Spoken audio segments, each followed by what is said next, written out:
Imagine stepping into a strange city with only $20 in your pocket, and a dream everyone says is impossible. No connections. No safety net. Just a voice people keep rejecting.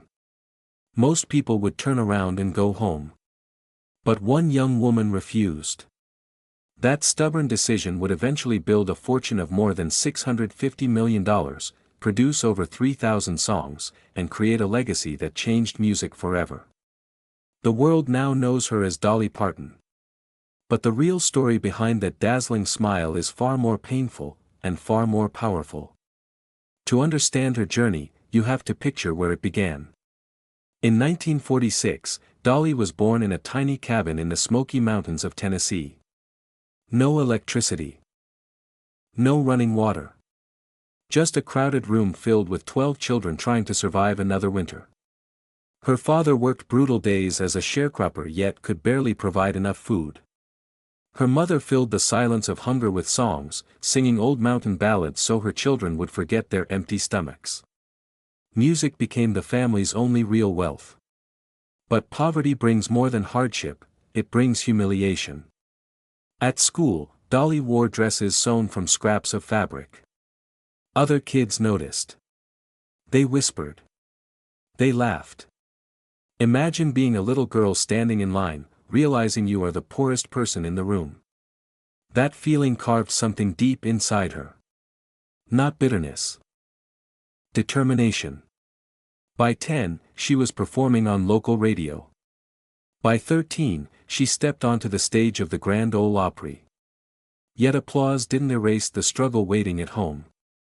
Dolly knew one thing clearly: if she stayed in those mountains, poverty would follow her forever. So the day after high school, she boarded a Greyhound bus to Nashville. Reality hit fast. The city was full of dreamers chasing the same spotlight. Producers mocked her accent. They laughed at her big hair and glittery style. Some told her bluntly, "You're too country for country music." Imagine hearing that when music is the only thing you've ever believed in. But Dolly did something remarkable: she turned rejection into fuel. She wrote songs constantly, filling notebooks with stories drawn from heartbreak, jealousy, hope, and everyday life. Eventually one of those songs became Jolene. Another became I Will Always Love You. And later, a working-class anthem called 9 to 5. Each song carried pieces of her life. Real emotion. Real struggle. Still, success didn't come easily.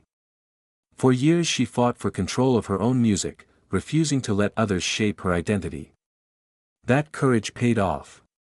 She crossed from country into pop, starred in films, and built businesses, including the famous Dollywood theme park. Slowly, the girl who once felt ashamed of her poverty became one of the most admired entertainers in America. But perhaps her greatest achievement isn't fame. It's kindness. Through programs like the Imagination Library, she has donated over 200 million books to children around the world, because she remembers exactly what it feels like to grow up with nothing. And that might be the real lesson hidden in Dolly Parton's story. Success isn't about escaping where you came from. It's about remembering, and lifting others with you.